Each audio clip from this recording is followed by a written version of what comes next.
से आमको सबु प्रकार अमंगल रक्षा करती आमे कौन ता अनुभव करिछु।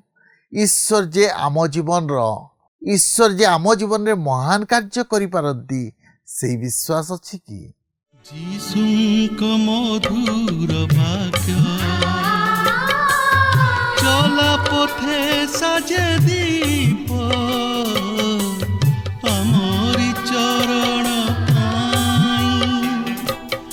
अलिभा आलोक देई जीवनर प्रतिपदे जीवनर प्रतिपदे बढ़ाए से सत्य पथे पथ प्रदर्शिका से जे पथ प्रदर्शिका पथ प्रदर्शिका पथ प्रदर्शिका। प्रिय दर्शक बंधु नमस्कार। प्रभु यीशु मधुर नाम आपन को आज पथ प्रदर्शिका कार्यक्रम को स्वागत करुअछि। आपन किपरि अछंती? मोर विश्वास प्रभु को दया अनुग्रह आपन निश्चय परिवार सहित भलरे थिबे। आपन नियमित आम कार्यक्रम देखुछंती, शिक्षा लाभ करूछंती और आत्मिक जीवन रे बढ़ुछंती, सेथिबे मु विशेष आनंदित। आपन को मतामत निश्चय आमको टीवी स्क्रीन रे दिया जाइथिबा नंबर रे जणाइबे। आमे आपन को फोन कॉल रो अपेक्षा रे अछु। आपन को मध्यरु अनेक ए दिन मानकरे आम सहित फोन रे जोगाजोग करूछंती। मु सेमान को विशेष धन्यवाद दिए। जदि आपन ए पर्यंत फोन करि नाहंती निश्चय आज ही आम मान को फोन करिवे। आमे आपन को फोन कॉल रो अपेक्षा करू, कारण आपन को फोन कॉल आम निमंते बहुमूल्य।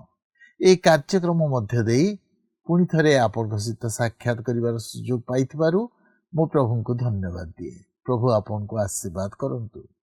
आमे ए दिन मानकरे गीत संहिता उपरे अध्ययन करूछु। आशा करे गीत संहिता अध्ययन कला बेले आपन अनेक विषय शिक्षा लाभ करूछंती। विशेष करी ईश्वर जे आम प्रति विश्वस्त अटंती और आमे तांको ऊपर निर्भर रखिबा आवश्यक ताहा आमे लक्ष्य करूछु। आजिर अध्ययन रे आमे गीत संहिता 89 रो शेष अंश रु 91 रो प्रथम अंश पर्यंत अध्ययन करिबा। 89 गीत रे आमे पूर्व आलोचना करिथिलु जे ईश्वर दाऊदଙ୍କ सहित नियम स्थिर करूछंती और तांको संतान मानक प्रति प्रतिज्ञा करूछंती, कारण से समय रे इस्राएलिय माने विभिन्न जंत्रणा और कष्ट मध्य दे गति करुथिले। आमे जेतेबेले 90 गीत को आसु 90 गीतटी ईश्वरଙ୍କ दास मूसाଙ୍କ द्वारा लिखा जाइछि। मूसा तांको गीत रे वर्णना करूछंती जे ईश्वर अनंत किंतु मनुष्य क्षणकाल स्थायी। आमे केवल तांको अनुग्रह रे बंचिछु। आमे क्षणस्थायी मनुष्य हेले मध्य ईश्वरଙ୍କ अनुग्रह आम प्रति रहिछि। से आमको सब प्रकार अमंगल रक्षा करिछंती। आमे कोन ता अनुभव करि परिछु कि ईश्वर जे आम जीवन रे महान कार्य करि पारंती से विश्वास अछि कि? तेबे आसंतु ए संपर्क रे अधिक आलोचना करिबा पूर्वरु एक भक्तिमूलक गीत सुनिबा।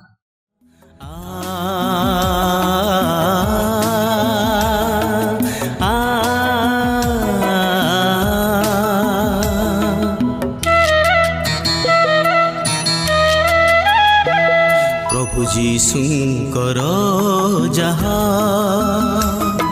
संतोष जनक ताहा अनुसंधान कर अनुसंधान कर ताहा अनुसंधान कर अनुसंधान कर।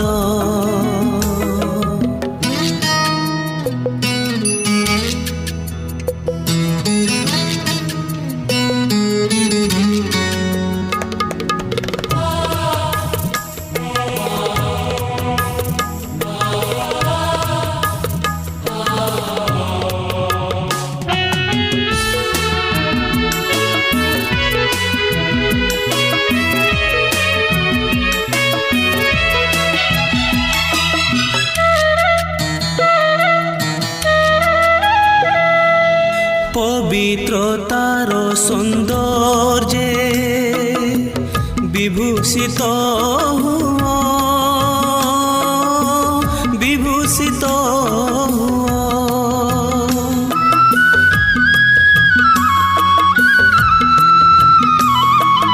পবিত্রতার সৌন্দর্যে বিভূষিত হুয়া, বিভূষিত হুয়া। অন্ধকার জগতরে দীপ্তিমতী হুয়া, দীপ্তিমতী হুয়া। আলোকর সন্তান সম আচরণ কর, প্রভু যীশুଙ୍କର যাহা সন্তোষ জনক, তাহা অনুসন্ধান কর, অনুসন্ধান কর।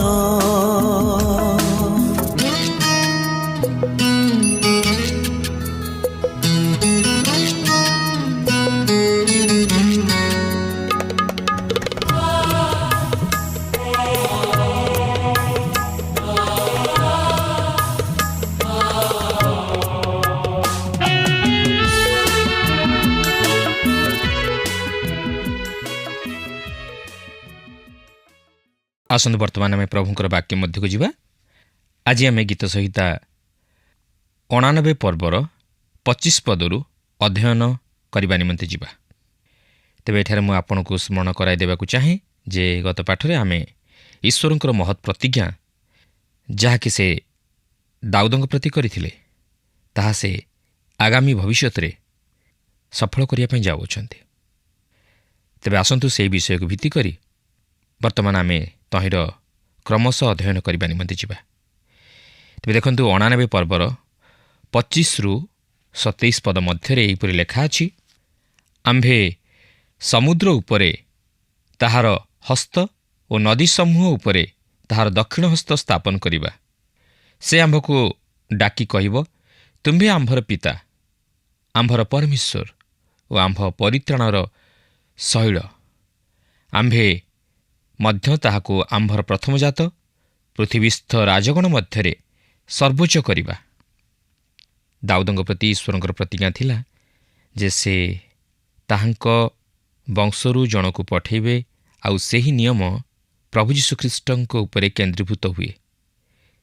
ସେହି ପ୍ରଭୁ ଯୀଶୁଖ୍ରୀଷ୍ଟଙ୍କ ବିଷୟ ନେଇ ଈଶ୍ୱର କହନ୍ତି, ଆମେ ମଧ୍ୟ ତାହାକୁ ଆମ୍ଭର ପ୍ରଥମଜାତ ପୃଥିବୀସ୍ଥ ରାଜଗଣ ମଧ୍ୟରେ ସର୍ବୋଚ୍ଚ କରିବା। ଏହା ପ୍ରଭୁ ଯୀଶୁଖ୍ରୀଷ୍ଟଙ୍କର ସେହି କ୍ରୁଶୀୟ ମୃତ୍ୟୁରୁ ପୁନରୁତ୍ଥାନର ବିଷୟକୁ ପ୍ରକାଶ କରେ। ସେ ହେଉଛନ୍ତି ପୁନରୁତ୍ଥିତ ପ୍ରଭୁ ଯୀଶୁଖ୍ରୀଷ୍ଟ ଓ ସେ ହିଁ କେବଳ ମୃତମାନଙ୍କ ମଧ୍ୟରୁ ପ୍ରଥମଜାତ। ଏଥିରୁ ଜଣାଯାଏ ଯେ ଏହି ପୃଥିବୀର ରାଜଦଣ୍ଡ ସେହି କଣ୍ଟାବିଧ ହସ୍ତରେ ରହିବ। ସେ ରାଜାମାନଙ୍କର ରାଜା ଓ ପ୍ରଭୁମାନଙ୍କର ପ୍ରଭୁ ହୋଇ ଆସିବେ ଏହି ଜଗତର ବିଚାର କରିବା ପାଇଁ। 28 ପଦରେ ସେ ପୁନର୍ବାର ଏହିପରି କହନ୍ତି, ଆମ୍ଭେ ଅନନ୍ତକାଳ ତାହା ପକ୍ଷରେ ଆପଣା ଦୟା ରଖିବା, ପୁଣି ଆମ୍ଭର ନିୟମ ତାହା ପକ୍ଷରେ ସୁସ୍ଥିର ହେବ। ଏହା ହିଁ ସେହି ଅନନ୍ତକାଳୀନ ନିୟମ। ଏହାପରେ 89 ପର୍ବର 29ରୁ 32 ପଦ ମଧ୍ୟରେ ଦାଉଦଙ୍କ ଭାବି ବଂଶଧରଙ୍କ ବିଷୟ ନେଇ ପ୍ରକାଶ କରାଯାଏ। ଧରି ନିଅନ୍ତୁ, ଯଦି ଦାଉଦଙ୍କ ବଂଶଧର ଈଶ୍ୱରଙ୍କୁ ପରିତ୍ୟାଗ କରନ୍ତି, ତାହେଲେ ଈଶ୍ୱର କ'ଣ କରିବେ? 89 ପର୍ବର 30 ପଦରୁ 33 ପଦ ମଧ୍ୟରେ ଲେଖା ଅଛି, ଯେବେ ତାହାର ସନ୍ତାନଗଣ ଆମ୍ଭର ବ୍ୟବସ୍ଥା ପରିତ୍ୟାଗ କରନ୍ତି ଓ ଆମ୍ଭ ଶାସନରେ ନ ଚାଲନ୍ତି, ଯେବେ ସେମାନେ ଆମ୍ଭର ବିଧି ଲଙ୍ଘନ କରନ୍ତି ଓ ଆମ୍ଭର ଆଜ୍ଞା ସବୁ ନ ପାଳନ୍ତି, ତେବେ ଆମ୍ଭେ ଯଷ୍ଟି ଦ୍ୱାରା ସେମାନଙ୍କ ଅପରାଧର ଓ ପ୍ରହାର ଦ୍ୱାରା ସେମାନଙ୍କ ଅଧର୍ମର ଶାସ୍ତି ଦେବା। ମାତ୍ର ତାହାଠାରୁ ଆମ୍ଭେ ଆପଣା ଦୟା ଏକାନ୍ତ ନେବା ନାହିଁ, କିମ୍ବା ଆମ୍ଭ ବିଶ୍ୱସ୍ତତାର ତ୍ରୁଟି ହେବାକୁ ଦେବା ନାହିଁ। ଦେଖୁଛନ୍ତି ଈଶ୍ୱରଙ୍କର ବିଶ୍ୱସ୍ତତା। ଏହା କ'ଣ ଏପରି ଜଣାଯାଏ ଯେ ଯଦି ସେମାନେ ତାହାଙ୍କ ପ୍ରତି ବିଶ୍ୱସ୍ତ ନୁହନ୍ତି, ତାହେଲେ ଈଶ୍ୱର କ'ଣ ତାହାଙ୍କର ସନ୍ତାନମାନଙ୍କୁ ପରିତ୍ୟାଗ କରିବେ କି? କେବେ ନୁହେଁ। ଈଶ୍ୱର ପ୍ରତିଜ୍ଞାରେ ବିଶ୍ୱସ୍ତ ପରମେଶ୍ୱର। ଆମେ ଅବିଶ୍ୱସ୍ତ ହେଲେ ମଧ୍ୟ ଈଶ୍ୱର ବିଶ୍ୱସ୍ତ। କେତେ ଚମତ୍କାର ଭରସା! ଏହାପରେ ଈଶ୍ୱର ଦାଉଦଙ୍କ ପ୍ରତି କରିଥିବା ପ୍ରତିଜ୍ଞା ଅନୁଯାୟୀ ଏକ ଶପଥ ନିଅନ୍ତି, ଯାହାକି 89 ପର୍ବର 34-36 ପଦ ମଧ୍ୟରେ ଲେଖା ଅଛି। ଆମ୍ଭେ ଆପଣା ନିୟମ ଲଙ୍ଘନ କରିବା ନାହିଁ, କି ଅବା ଆପଣା ଓଷ୍ଠାଧରରୁ ନିର୍ଗତ କଥା ଅନ୍ୟଥା କରିବା ନାହିଁ। ଆମ୍ଭେ ଆପଣା ପବିତ୍ରତା ଘେନି ଥରେ ଶପଥ କରିଅଛୁ, ଆମ୍ଭେ ଦାଉଦକୁ ମିଥ୍ୟା କହିବା ନାହିଁ। ତାହାର ବଂଶ ସଦାକାଳ ରହିବ ଓ ତାହାର ସିଂହାସନ ଆମ ସମ୍ମୁଖରେ ସୂର୍ଯ୍ୟ ତୁଲ୍ୟ ରହିବ। 89 ପର୍ବର 37 ପଦରେ ଲେଖା ଅଛି, ତାହା ସଦାକାଳ ଚନ୍ଦ୍ରତୁଲ୍ୟ ଓ ଆକାଶସ୍ଥ ବିଶ୍ୱସ୍ତ ସାକ୍ଷୀତୁଲ୍ୟ ସ୍ଥିରୀକୃତ ହେବ। ଦାଉଦଙ୍କ ବଂଶରୁ ସେହି ସନ୍ତାନ ଯିଏକି ଏହି ପୃଥିବୀର ସିଂହାସନରେ ଉପବେଶନ କରି ଏହି ପୃଥିବୀ ଉପରେ ରାଜତ୍ୱ କରିବେ ଓ ତାହା ସ୍ଥିରୀକୃତ ହେବ। ଈଶ୍ୱର ଦାଉଦଙ୍କ ପ୍ରତି କରିଥିବା ପ୍ରତିଜ୍ଞାକୁ ସଫଳ କରିବେ।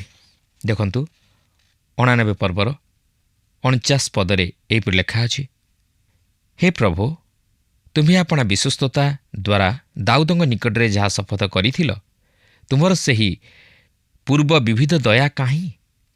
ଯେଉଁମାନେ ଏହି ସମୟରେ ଈଶ୍ୱରଙ୍କଠାରୁ ଦୂରବର୍ତ୍ତୀ ଜୀବନଯାପନ କରୁଥିଲେ, ଏହିପରି ଲୋକମାନଙ୍କୁ ସତେ ଯେପରି ଈଶ୍ୱର ପରିତ୍ୟାଗ କରିଦେଇଛନ୍ତି ବୋଲି ଜଣାଯାଏ। ମାତ୍ର ଈଶ୍ୱର ତାହାଙ୍କର ନିୟମକୁ କେବେ ହେଲେ ଭୁଲି ଯାଇ ନଥିଲେ। ଈଶ୍ୱର ତାହାଙ୍କର ପ୍ରତିଜ୍ଞାରେ ବିଶ୍ୱସ୍ତ।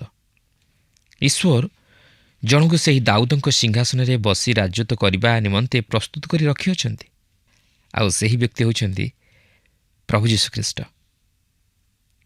ଆସନ୍ତୁ ତେବେ ବର୍ତ୍ତମାନ ଆମେ ଗୀତ ସଂହିତା 90 ପର୍ବ ମଧ୍ୟକୁ ଯିବା। ଏହି ଗୀତ 90 ପର୍ବର ମୁଖ୍ୟ ପ୍ରସଙ୍ଗ ହେଉଛି ମୋଶାଙ୍କର ପ୍ରାର୍ଥନା। ଏହି ଗୀତଟି ଆମମାନଙ୍କୁ ସେହି ଇସ୍ରାଏଲର ପ୍ରାନ୍ତର ଭ୍ରମଣ ଆଡ଼କୁ କଢ଼ାଇ ନିଏ, ଯେଉଁ ପ୍ରାନ୍ତର ଭ୍ରମଣରେ ଇସ୍ରାଏଲ ସନ୍ତାନଗଣ ସେମାନଙ୍କର ଅବିଶ୍ୱାସ ହେତୁ ମୃତ୍ୟୁବରଣ କଲେ। କାରଣ ସେମାନଙ୍କୁ ସେହି ମିଶ୍ରର ଦାସତ୍ୱ ବନ୍ଧନରୁ କଢ଼ାଇ ଆଣି ସେମାନଙ୍କୁ ପ୍ରତିଜ୍ଞାତ କିଣା ଦେଶର ଅଧିକାରୀ କରାଇବା ନିମନ୍ତେ ଈଶ୍ୱର ପ୍ରତିଜ୍ଞା କରିଥିଲେ। ମାତ୍ର ସେମାନେ ସେମାନଙ୍କର ଅବିଶ୍ୱାସ ଓ ଅବାଧ୍ୟତା ନେଇ ସେହି ପ୍ରାନ୍ତର ମଧ୍ୟରେ ଦୀର୍ଘ 38 ବର୍ଷ କାଳ ଭ୍ରମଣ କରି ମୃତ୍ୟୁବରଣ କଲେ। ମୋଶା ଇସ୍ରାଏଲର ସେହି ପୁରାତନ ବଂଶଧରଙ୍କର ମୃତ୍ୟୁ ମଧ୍ୟ ଦେଖିଥିଲେ। ଅନେକ ଲୋକ ମୃତ୍ୟୁବରଣ କଲେ ଓ ମୋଶା ସେହି ସମସ୍ତ ବିଷୟକୁ ଲକ୍ଷ୍ୟ କରି ଏହି ମୃତ୍ୟୁର ଗୀତଟିକୁ ରଚନା କରିଥିଲେ। ଏହି ଗୀତରେ ବ୍ୟବସ୍ଥା ପରି ମୋଶା ପାପ, ମୃତ୍ୟୁ ଓ ଦଣ୍ଡ ବିଷୟ ନେଇ ପ୍ରଚାର କରନ୍ତି। ଯେପରି ଯେଉଁମାନେ ପାପ କରି ସୁରକ୍ଷିତ ବୋଲି ମନେ କରନ୍ତି, ସେ ଯେପରି ସେମାନଙ୍କର ପାପ ଓ ଦୁଷ୍ଟତାକୁ ସେମାନଙ୍କର ଦୃଷ୍ଟିଗୋଚର କରାଇପାରନ୍ତି। ତେବେ ଏଠାରେ ମୁଁ ଆପଣଙ୍କୁ ସ୍ମରଣ କରାଇଦିଏ ଯେ ଗୀତ 90ରୁ 106 ପର୍ବ ମଧ୍ୟରେ ଆମେ ଗଣନା ବିଭାଗ ମଧ୍ୟରେ ପ୍ରବେଶ କରୁଅଛୁ। କାରଣ ଗଣନା ପୁସ୍ତକଟି ସେହି ପ୍ରାନ୍ତର ମଧ୍ୟରେ ଇସ୍ରାଏଲର ପୁରାତନ ବଂଶଧରଙ୍କର ଏକ ଶୋଚନୀୟ ମୃତ୍ୟୁ ବିଷୟ ବର୍ଣ୍ଣନା କରେ, ଯେଉଁମାନେ କି ନିଜର ଅବିଶ୍ୱାସ ଓ ଅବାଧ୍ୟତା ଲାଗି ସେହି ପ୍ରତିଜ୍ଞାତ ଦେଶରେ ପ୍ରବେଶ କରି ନ ପାରି ପ୍ରାନ୍ତର ମଧ୍ୟରେ ମୃତ୍ୟୁବରଣ କଲେ। ତେଣୁ ଏହି ଗୀତ 90 ପର୍ବରେ ମୋଶାଙ୍କର ପ୍ରାର୍ଥନା ମଧ୍ୟ ଦେଇ ଆମେ ସେହି ଗଣନା ପୁସ୍ତକରେ ବର୍ଣ୍ଣିତ ହୋଇଥିବା ଘଟଣାବଳୀର ଏକ ବାସ୍ତବ ଦୃଶ୍ୟ ଲକ୍ଷ୍ୟ କରିବାକୁ ପାରିବା। ମୋ ଦୃଷ୍ଟିରେ ଏହା ଏକ ଚମତ୍କାର ଗୀତ। ଏହା ଥିଲା ମାର୍ଟିନ୍ ଲୁଥର ଯିଏକି ଲେଖିଥିଲେ। ମୋଶା ଯେପରି ବ୍ୟବସ୍ଥା ଶିକ୍ଷା ଦେବା ନେଇ କାର୍ଯ୍ୟ କରିଥିଲେ, ସେହିପରି ସେ ଏହି ଗୀତରେ ମଧ୍ୟ ଶିକ୍ଷା ଦିଅନ୍ତି। କାରଣ ସେ ମୃତ୍ୟୁ, ପାପ ଏବଂ ଦଣ୍ଡ ବିଷୟ ନେଇ ପ୍ରଚାର କଲେ, ଯେପରି ସେ ସେମାନଙ୍କ ସମ୍ମୁଖରେ ସେମାନଙ୍କର ପାପ ଓ ଦୁଷ୍ଟତାକୁ ଆଣି ଉପସ୍ଥାପିତ କରିପାରନ୍ତି। ପ୍ରିୟ ବନ୍ଧୁ, ତାହା ହିଁ ହେଉଛି ଏହି ଗୀତର ଶିକ୍ଷଣୀୟ ବିଷୟ। ତେବେ ଗୀତ 90ର ପ୍ରଥମ 2 ପଦରେ ଏହିପରି ଲେଖା ଅଛି, ପରମେଶ୍ୱରଙ୍କ ଲୋକ ମୋଶାଙ୍କର ପ୍ରାର୍ଥନା, ହେ ପ୍ରଭୁ, ତୁମ୍ଭେ ପୁରୁଷାନୁକ୍ରମରେ ଆମ୍ଭମାନଙ୍କର ବାସସ୍ଥାନ ହୋଇ ଆସିଅଛ। ପର୍ବତଗଣର ଉତ୍ପତ୍ତିର ଓ ତୁମ୍ଭ ଦ୍ୱାରା ପୃଥିବୀ ଓ ଜଗତର ସୃଷ୍ଟିର ପୂର୍ବଠାରୁ ଅନାଦି କାଳରୁ ଅନନ୍ତକାଳ ପର୍ଯ୍ୟନ୍ତ ତୁମ୍ଭେ ପରମେଶ୍ୱର ଅଟ। ଈଶ୍ୱର ହେଉଛନ୍ତି ଅନାଦି ଓ ଅନନ୍ତ। ତାଙ୍କର ଆଦି ନାହିଁ କି ଅନ୍ତ ନାହିଁ। ସେ ହେଉଛନ୍ତି ମନୁଷ୍ୟର ସୃଷ୍ଟିକର୍ତ୍ତା। ମନୁଷ୍ୟ ହେଉଛି ଈଶ୍ୱରଙ୍କ ସୃଷ୍ଟ ପ୍ରାଣୀ, ଯାହାକି ଆଦି ପୁସ୍ତକ 2 ପର୍ବର 7 ପଦରେ ଉଲ୍ଲେଖ ହୋଇଅଛି। ଅନନ୍ତର ସଦାପ୍ରଭୁ ପରମେଶ୍ୱର ଭୂମିର ଧୂଳି ଦ୍ୱାରା ମନୁଷ୍ୟକୁ ନିର୍ମାଣ କରି ତାହାର ନାସିକା ରନ୍ଧ୍ରରେ ଫୁଙ୍କ ଦେଇ ପ୍ରାଣବାୟୁ ପ୍ରବେଶ କରାଇଲେ। ତହିଁରେ ମନୁଷ୍ୟ ଜୀବିତ ପ୍ରାଣୀ ହେଲା। ଏହି ଗୀତଟି ମନୁଷ୍ୟକୁ ଈଶ୍ୱରଙ୍କ ସୃଷ୍ଟ ପ୍ରାଣୀ ଭାବରେ ସମ୍ମାନ ଦିଏ। ତାହାର ଏକ ଶରୀର ରହିଅଛି, ଯାହାକି ମୃତ୍ତିକାରୁ ନିତ ହୋଇଅଛି। 90 ପର୍ବର 3 ପଦରେ ଏହିପରି ଲେଖା ଅଛି, ତୁମ୍ଭେ ମର୍ତ୍ତ୍ୟକୁ ଧୂଳିରେ ଲୀନ କରୁଅଛ, ପୁଣି କହୁଅଛ, ହେ ମନୁଷ୍ୟ ସନ୍ତାନଗଣ ଫେର। ଈଶ୍ୱର ମନୁଷ୍ୟର ନଷ୍ଟକଳ୍ପ ଶରୀରକୁ ଧୂଳିରେ ମିଶାଇ ଦିଅନ୍ତି ଓ କହନ୍ତି, ଯେଉଁଠାରୁ ଆସିଥିଲୁ ସେଇଟାକୁ ଫେରିଯା। ଏହାପରେ 4 ପଦରେ ଲେଖା ଅଛି, କାରଣ ତୁମ୍ଭ ଦୃଷ୍ଟିରେ ସହସ୍ର ବର୍ଷ ଗତକାଲିର ତୁଲ୍ୟ ଓ ରାତ୍ରିର ଏକ ପ୍ରହରର ସମାନ। ପ୍ରିୟ ବନ୍ଧୁ, ଆପଣ ଯଦି 1000 ବର୍ଷ ବଞ୍ଚନ୍ତି, ତାହେଲେ ତାହା ମଧ୍ୟ ଈଶ୍ୱରଙ୍କ ଦୃଷ୍ଟିରେ ଅଧିକ କିଛି ନୁହେଁ। ସେହି ଅନନ୍ତ ରାଜ୍ୟ ସହିତ ତୁଳନା କଲେ ମନୁଷ୍ୟର ଜୀବନ ଅତି କ୍ଷଣସ୍ଥାୟୀ ଏହି ଜଗତ ମଧ୍ୟରେ। ଏହାପରେ 5 ଓ 6 ପଦରେ ଲେଖା ଅଛି, ଯେପରି ପ୍ଲାବନରେ ସେପରି ତୁମ୍ଭେ ସେମାନଙ୍କୁ ଭସାଇ ନେଉଅଛ। ସେମାନେ ସ୍ୱପ୍ନ ତୁଲ୍ୟ, ପ୍ରାତଃକାଳରେ ସେମାନେ ବଢ଼ନ୍ତା ତୃଣତୁଲ୍ୟ। ପ୍ରାତଃକାଳରେ ତାହା ସତେଜ ହୋଇ ବଡ଼ ହୋଇ, ସନ୍ଧ୍ୟାକାଳରେ ତାହା କଟାଯାଇ ସୁଖ ହୋଇ। ଏହା ହିଁ ହେଉଛି ମନୁଷ୍ୟର ଅବସ୍ଥା। ଆଜି ଆମେ ଯେଉଁ ମନୁଷ୍ୟକୁ ଦେଖୁଛୁ, ପରବର୍ତ୍ତୀ ମୁହୂର୍ତ୍ତରେ ହୁଏତ ତାହାର ସତ୍ତା ନଥାଇପାରେ। ସେଦିନ ମୋଶା ସେହି ପ୍ରାନ୍ତର ମଧ୍ୟରେ ଇସ୍ରାଏଲ ସନ୍ତାନଗଣର ମର ଶରୀର ସମାଧିସ୍ଥ ହେବାର ଲକ୍ଷ୍ୟ କରିଥିଲେ। ଧରିନିଅନ୍ତୁ, ଆପଣ ଯଦି ମଥୁସେଲହଙ୍କ ପରି 969 ବର୍ଷ ବଞ୍ଚି ରହିଲେ, ତାହେଲେ ତାହା ରାତ୍ରିର ଏକ ପ୍ରହର ପରି ହେବ। ଏହା ଏକ ପକ୍ଷୀ ପରି ଅନ୍ଧକାର ମଧ୍ୟରୁ ଏକ ଆଲୋକ କୋଠରୀ ଝରକା ମଧ୍ୟ ଦେଇ ପୁନର୍ବାର ଅନ୍ୟ ଏକ ଝରକା ମଧ୍ୟ ଦେଇ ଅନ୍ଧକାର ମଧ୍ୟକୁ ଉଡ଼ିଯିବା ପରି। ଏପରିକି ଯଦି ଆପଣ 1000 ବର୍ଷ ବଞ୍ଚି ରହିବେ, ତାହା ମଧ୍ୟ ଯଥେଷ୍ଟ ହେବ ନାହିଁ। ଅନନ୍ତ ସହିତ ତୁଳନା କଲେ ଜୀବନ ଅତି କ୍ଷୁଦ୍ର। ଏହାର କୌଣସି ନିଶ୍ଚିତତା ନାହିଁ, ଏହା ଅନିଶ୍ଚିତ। ଯେଉଁ ମାଟିରୁ ମନୁଷ୍ୟର ଶରୀର ନିଆଯାଇଥିଲା, ସେହି ମାଟିକୁ ତାହା ଫେରିଯିବାର ମୋଶା ଲକ୍ଷ୍ୟ କରିବାକୁ ପାରିଲେ। ତେଣୁ ଆମମାନଙ୍କର ଏହି ମାଟିର ଶରୀର ଦିନେ ମାଟିରେ ମିଶିଯିବ। କିନ୍ତୁ ସେଥି ନିମନ୍ତେ କ'ଣ ଆମେ କେବେ ଚିନ୍ତା କରିଛୁ? ତେବେ ଏହା ମୋତେ ଆଉ ଏକ ବିଷୟବସ୍ତୁ ମଧ୍ୟକୁ କଢ଼ାଇ ନିଏ, ଆଉ ତାହା ହେଉଛି ଶବଦାହ। ମୁଁ ଶବଦାହ ଉପରେ ବିଶ୍ୱାସ କରେ ନା। ମୁଁ ଭାବେ ନାହିଁ ଯେ ଆପଣଙ୍କର ମର ଶରୀର ଯଦି ଦାହ ହୋଇଅଛି, ତାହେଲେ ଈଶ୍ୱର ଆପଣଙ୍କୁ ମୃତ୍ୟୁରୁ ଉଠାଇ ପାରିବେ ନାହିଁ ବୋଲି। ମାତ୍ର ଶବଦାହ ଜଣେ ଖ୍ରୀଷ୍ଟ ବିଶ୍ୱାସୀ ପକ୍ଷେ ଉତ୍ତମ ସାକ୍ଷ୍ୟ ନୁହେଁ। ଅନେକ ଲୋକମାନେ ଚାହାନ୍ତି ଯେପରି ମୃତ୍ୟୁ ପରେ ସେମାନଙ୍କର ମର ଶରୀରକୁ ଦାହ କରି ସାଗରରେ ତହିଁର ଭସ୍ମ ବିଞ୍ଚାଯାଉ ବୋଲି। ତେବେ ସେପରି କରିବା ପଛରେ ସେମାନଙ୍କର ଚିନ୍ତାଧାରା କ'ଣ ଥାଏ? ସେମାନଙ୍କ ମଧ୍ୟରୁ ଅନେକ ଚାହାନ୍ତି ନାହିଁ ଯେ ସେମାନଙ୍କର ଶରୀରଗୁଡ଼ିକ ମୃତ୍ୟୁରୁ ଉତ୍ଥିତ ହେଉ। ସେମାନେ ଭାବନ୍ତି ଯେ ଈଶ୍ୱର ସେମାନଙ୍କର ଶରୀରକୁ ପୁନର୍ବାର ଏକତ୍ର ସଂଗଠିତ କରିବାରେ ସମର୍ଥ ହେବେ ନାହିଁ। କିନ୍ତୁ ତାହା ଭୁଲ ଧାରଣା। ହଁ, ମାଟିର ଶରୀର ମାଟିକୁ ଯିବ, ମାତ୍ର ଜଣେ ଖ୍ରୀଷ୍ଟ ବିଶ୍ୱାସୀ ନିମନ୍ତେ ଏହା ଏକ ଗହମ ବୀଜ ମୃତ୍ତିକାରେ ପଡ଼ିବା ପରି, ଯାହାକି ପରେ ଗଜା ହୋଇ ବଢ଼ି ଉଠେ ଓ ଅନେକ ଫଳ ଧାରଣ କରେ। ଯୋହନ 12 ପର୍ବର 24 ପଦରେ ଲେଖା ଅଛି, ସତ୍ୟ ସତ୍ୟ ମୁଁ ତୁମମାନଙ୍କୁ କହୁଅଛି, ଗହମ ବୀଜ ଯଦି ମୃତ୍ତିକାରେ ପଡ଼ି ନ ମରେ, ତାହାହେଲେ ତାହା ଏକମାତ୍ର ଥାଏ, କିନ୍ତୁ ଯଦି ମରେ, ତାହାହେଲେ ବହୁତ ଫଳ ଫଳେ। ଏହା ପ୍ରଭୁ ଯୀଶୁଖ୍ରୀଷ୍ଟଙ୍କ ମୃତ୍ୟୁ ଓ ପୁନରୁତ୍ଥାନର ପ୍ରତିଛବି। ତେଣୁ ଯେତେବେଳେ ଆପଣ ଆପଣଙ୍କର ପ୍ରିୟଜନଙ୍କୁ ସମାଧି ଦିଅନ୍ତି, ସେତେବେଳେ ଆପଣ ସେହି ଶରୀରକୁ ଭୂମିରେ ରୋପଣ କରନ୍ତି। କାରଣ ଏହା ହିଁ ପ୍ରତ୍ୟେକ ଖ୍ରୀଷ୍ଟ ବିଶ୍ୱାସୀଙ୍କ ପ୍ରତି ଈଶ୍ୱରଙ୍କ ପ୍ରତିଜ୍ଞା ଯେ ଦିନେ ତାହାଙ୍କର ବିଶ୍ୱାସୀମାନେ ମୃତ୍ୟୁରୁ ଉତ୍ଥିତ ହୋଇ ତାହାଙ୍କ ସହ ମିଳିତ ହେବେ। ଆଉ ତାହା ମଧ୍ୟ ସେ ପ୍ରଭୁ ଯୀଶୁଖ୍ରୀଷ୍ଟଙ୍କ ମଧ୍ୟ ଦେଇ ପ୍ରକାଶ କରିସାରିଛନ୍ତି। ଏହାପରେ 8 ପଦରେ ଲେଖା ଅଛି, ତୁମ୍ଭେ ଆମମାନଙ୍କ ଅପରାଧ ଆପଣା ସମ୍ମୁଖରେ, ଆମ୍ଭମାନଙ୍କ ଗୁପ୍ତ ପାପ ଆପଣା ମୁଖର ଦୀପ୍ତିରେ ରଖିଅଛ।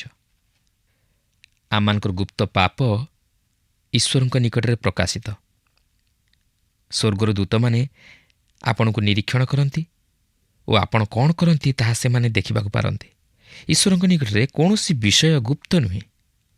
9 ପଦରେ ଲେଖା ଅଛି, କାରଣ ଆମ୍ଭମାନଙ୍କର ସକଳ ଦିନ ତୁମ୍ଭ କୋପରେ ବହିଯାଏ। କଥିତ କାହାଣୀ ପରି ଆମ୍ଭେମାନେ ଆପଣା ଆପଣା ବର୍ଷ ସମାପ୍ତ କରୁଥାଉ। ଯଦି ଆପଣ ଆଜି ସେହି ଉଦ୍ଧାରକର୍ତ୍ତାଙ୍କୁ ଜାଣିନାହାନ୍ତି, ଓ ସେହି ଅନନ୍ତ ଜୀବନର ଭରସା ପ୍ରାପ୍ତ ହୋଇନାହାନ୍ତି, ତାହେଲେ ଆପଣଙ୍କର ବଞ୍ଚି ରହିବା ବୃଥା। ଏପରି କୌଣସି ବିଷୟ ନାହିଁ ଯାହା ନିମନ୍ତେ ଆପଣ ବଞ୍ଚି ରହିଛନ୍ତି। ଆପଣଙ୍କ ବଞ୍ଚି ରହିବାର କୌଣସି ଉଦ୍ଦେଶ୍ୟ ବା ଅଭିପ୍ରାୟ ନାହିଁ। 10 ପଦରେ ଲେଖା ଅଛି, ଆମ୍ଭମାନଙ୍କ ଆୟୁର ପରିମାଣ 70 ବର୍ଷ ଅବା ବଳ ସକାଶୁ 80 ବର୍ଷ ହୁଏ, ତଥାପି ତହିଁର ଗର୍ବ ଓ ପରିଶ୍ରମ ଦୁଃଖ ମାତ୍ର, କାରଣ ତାହା ଶୀଘ୍ର ବହିଯାଏ ଓ ଆମ୍ଭେମାନେ ଉଡ଼ିଯାଉ।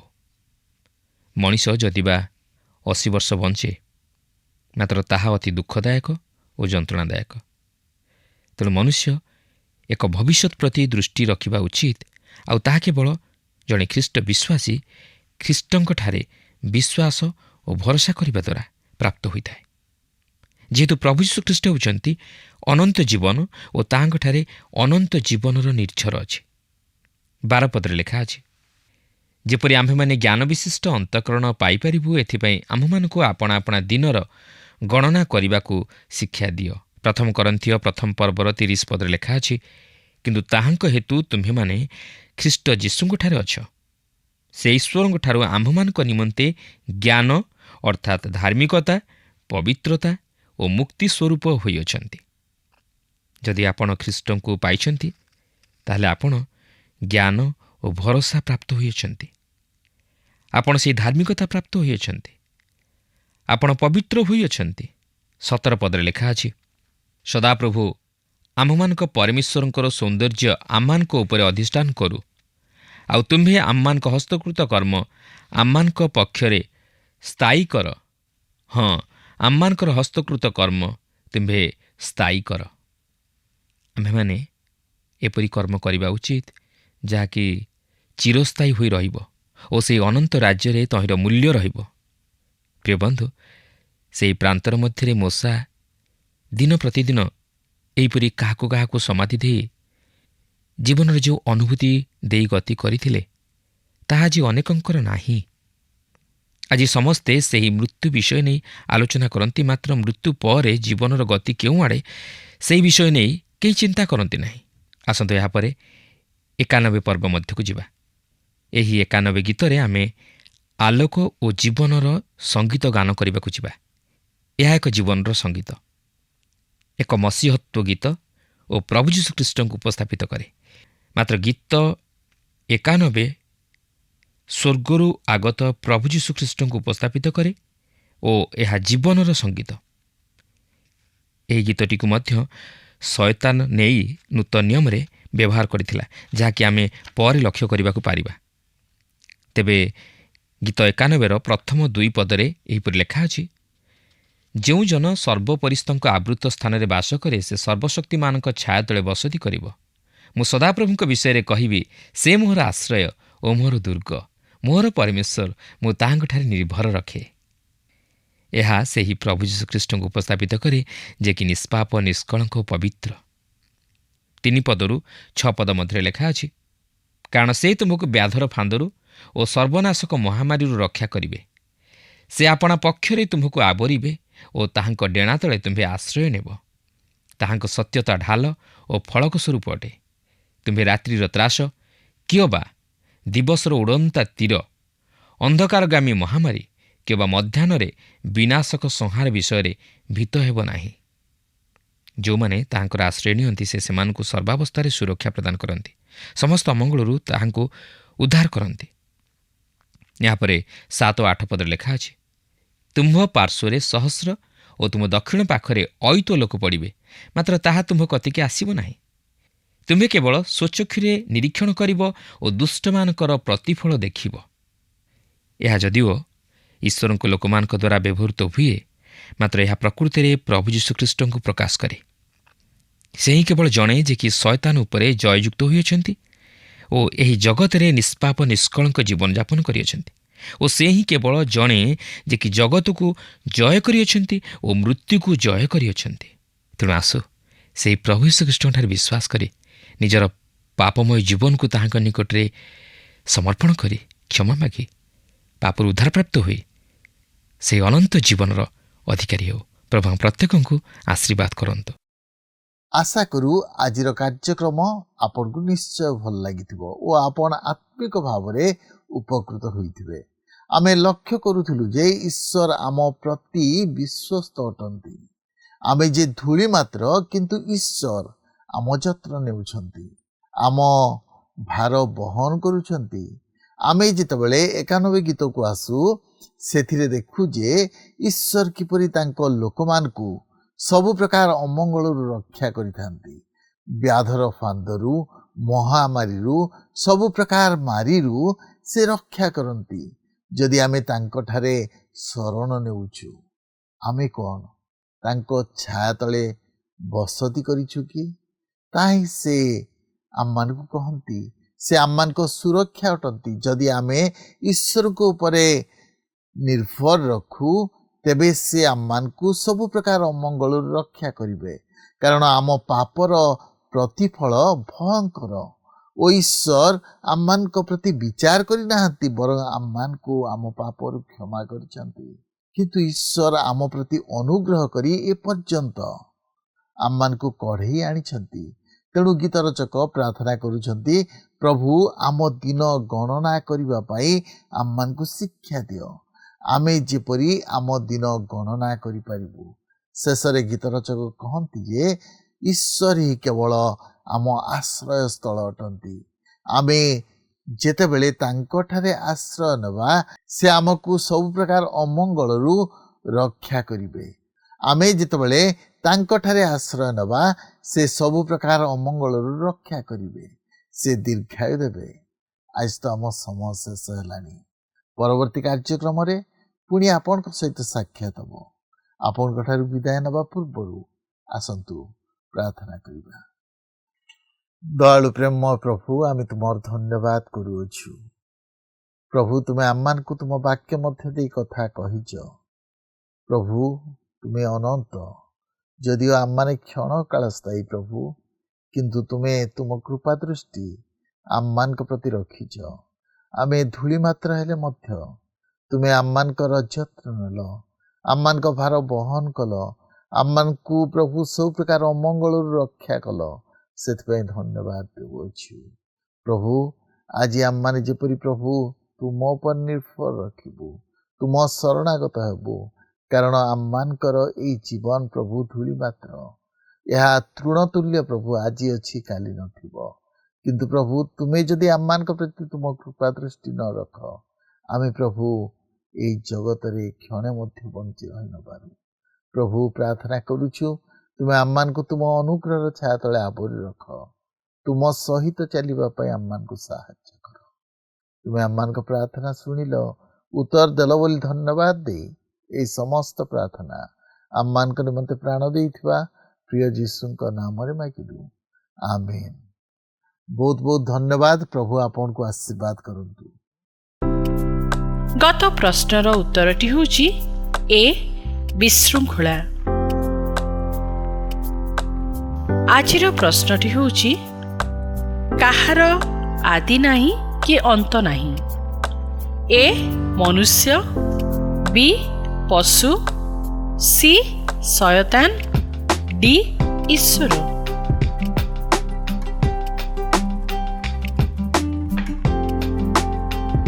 এই প্রশ্নর উত্তর আসন্তাকালি সন্ধ্যা 6টা মধ্যে option A, B, C, D মধ্যরু সঠিক উত্তর বাছি আপনার নাম ও সম্পূর্ণ ঠিকনা সহিত 9777221415 ফোন নম্বরে SMS কিংবা WhatsApp দ্বারা জଣାଇବାକୁ অনুরোধ। जदि आपको आम कार्यक्रम भल लगुच तेबे 0444908129 रे मिस्ड कॉल दे विजय होई परिबे। गत सप्ताहर विजय दर्शक बंधु हेले गंजाम रो शांतियल दल बेहेरा।